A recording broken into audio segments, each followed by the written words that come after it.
பாத்துட்டு மனுஷன் அடிச்சு சாப்பிடக்கூடாது சார். இது நடக்க ஆரம்பிச்சிருச்சு. சரி ரொம்ப கொடுங்க. சரி வாங்க. சரி யாரு இது? என்ன வண்டியில ஏறி இருக்கீங்க? Bike taxi. என்ன சார் இவ்வளவு நேரம் ஒரு ஆட்டோக்காரங்க படுற கஷ்டத்தெல்லாம் ஃபுல்லா ஒப்பிச்சுக்கிறீங்க உங்ககிட்ட.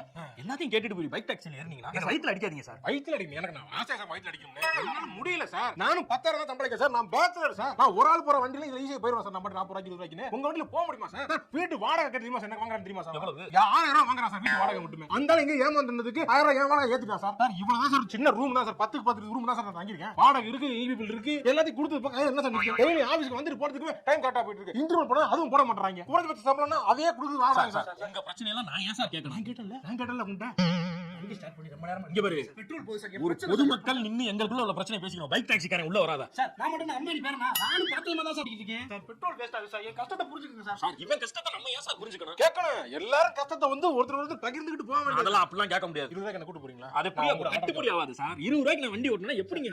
பெரிய வண்டிங்க. கூட்டி போறேன் சார். பாப்போம்.